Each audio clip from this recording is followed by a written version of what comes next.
Olá, bom dia, boa tarde, boa noite. Sou Valdemiro Gomes e esta é mais uma videoaula que disponibilizamos. Nosso objetivo é contribuir para a sua aprendizagem no sentido de entender o mundo em que vivemos e arrebentar nas provas, seja da escola, dos concursos, vestibulares, processos seletivos e Enem, que fazem parte da nossa realidade. Nessa videoaula vamos tratar do capitalismo comercial, que é a primeira fase de desenvolvimento do capitalismo, que tem início aproximadamente aí por volta de 1500 e se estende até cerca de 1750. Para compreendê-la, faz-se necessário revermos o que é capitalismo e entendermos também o que são os modos de produção.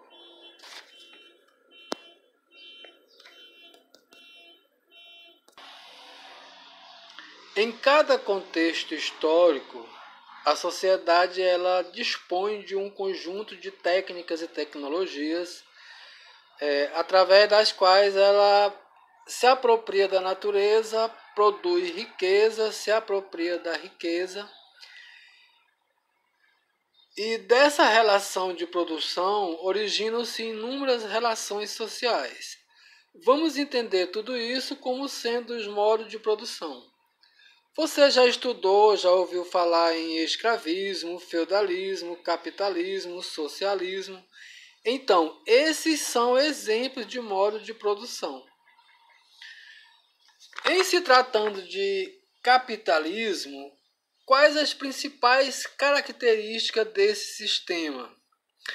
Bem, o capitalismo ele é pautado principalmente na propriedade privada dos meios de produção, ou seja, terras, fábricas, minas, bancos, grandes casas de comércios, elas pertencem a uma determinada classe social.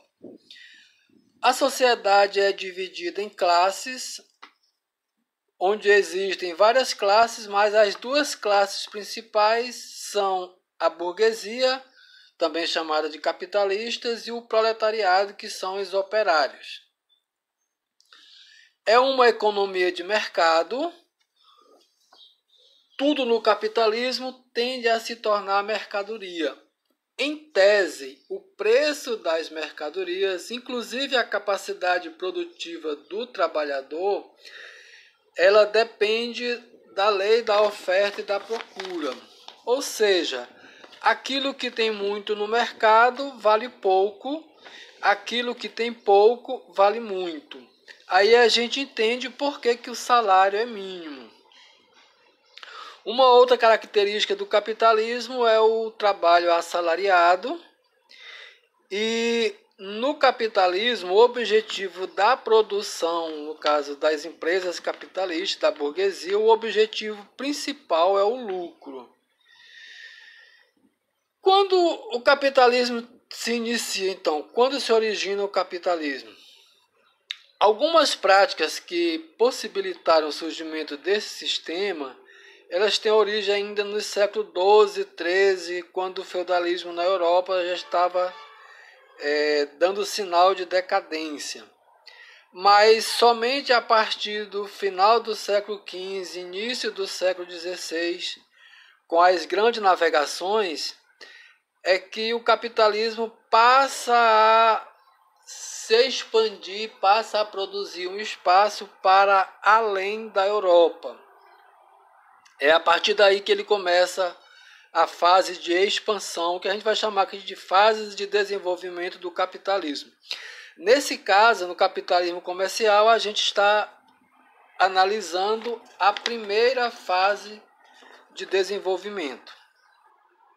No nosso caso, da geografia, o que nos interessa é analisar as consequências socioespaciais que ocorreram no mundo em decorrência do desenvolvimento do capitalismo, nesse caso, na primeira fase, que é o capitalismo comercial.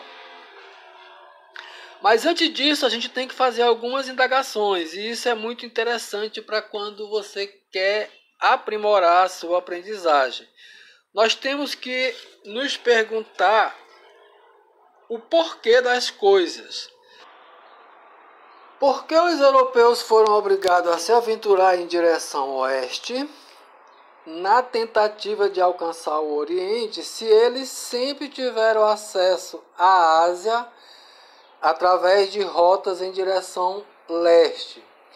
Isso sem ter certeza de que a Terra era esférica, embora as teorias dissessem que sim, e se afirmasse isso, contrariava a igreja e ainda poderia até ser morto. Até o final do século XV, essas eram as rotas comerciais entre a Europa e a Ásia. Observe que as vias marítimas envolviam o Mar Mediterrâneo, o Mar Vermelho, e aí vamos contextualizar que ainda não existiam motores.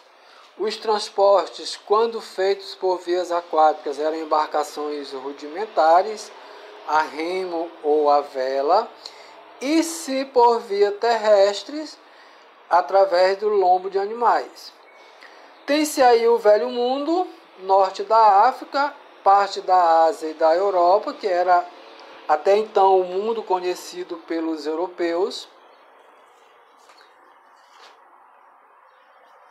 A expansão do Império Otomano, ela conquista as rotas historicamente feitas pelos europeus.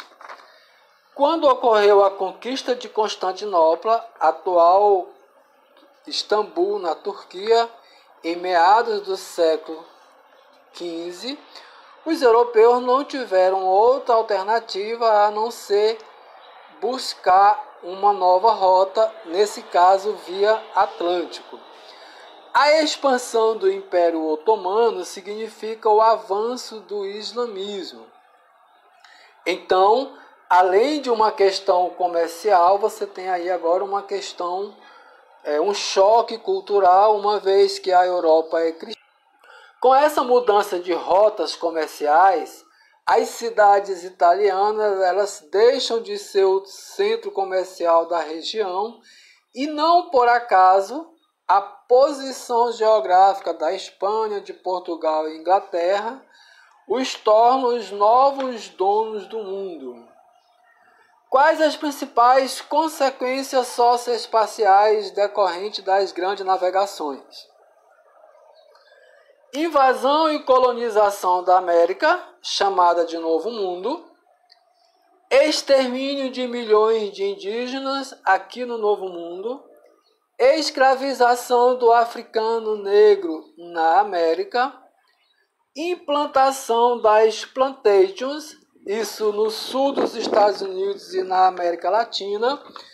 As plantations eram um sistema produtivo pautado na grande propriedade privada, ou seja, no latifúndio, na monocultura, voltada para o mercado externo e, obviamente, com a utilização da mão de obra escrava africana. Além disso, inicia-se a Divisão Internacional do Trabalho, mais conhecida como DIT, que é como os países participam das trocas comerciais com os outros países. De forma simples, vamos entender a DIT assim: o que os países produzem, eles exportam. O que eles não produzem, eles importam.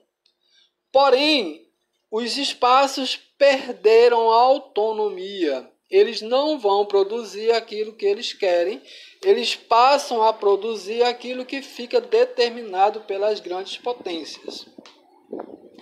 No capitalismo comercial, a DIT estava assim caracterizada.